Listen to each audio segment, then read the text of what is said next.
บายดีทุกๆคนพบกับบาทวรคนอยู่สวนมื้อนี้ผู้ขาสีมาแนะนำให้รู้จักกับหมักเหมาน้อยหมักเหมาน้อยอยู่ป่าพี่น้องนี่เด้หมักเหมาน้อยอยู่ป่ายามนี้ก็สิสุกแล้วเด้อพี่น้องเด้อนี่แหละ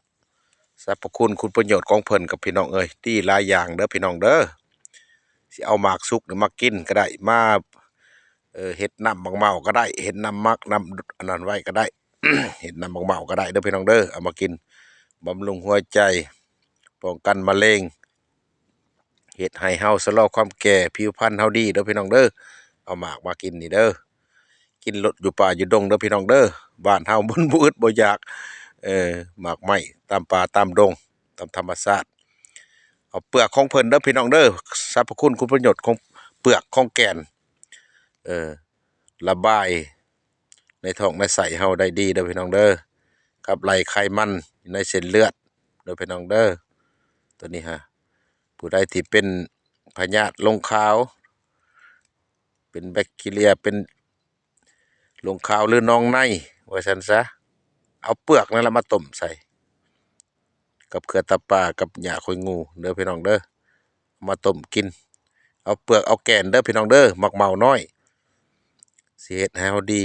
พยาธิดังกล่าวที่ว่าออกมาเด้อพี่น้องเด้อเป็นลงขาวน้องในหรือว่าน้ำเหลืองเสียเปลือกหมักเมานี่ละสิขับไล่น้ำเหลืองเสียออกเด้อพี่น้องเด้อผู้ใดท้องผูกท้องยืงเออบ่มักถ่ายบ่มักตดว่าซั่นซะเอาเปลือกเพิ่นนี่แหละไปต้มกินเด้อพี่น้องเด้อใส่กันกับอันเปลือกตะไคร้เด้อพี่น้องเด้อผู้ใดท้องยืงท้องแน่นบ่มักถ่ายเอามาใส่กันเด้อเปลือกเด้อพี่น้องเด้ออันนี้บาทวรมาแบ่งปัน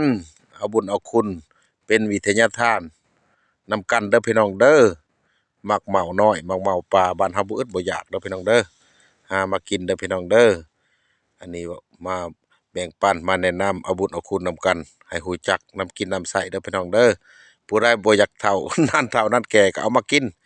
หมากสุกนี่ล่ะสิเอามาเฮ็ดน้ำมักเมาไว้กินก็ได้เรียกว่ากินดิบกิน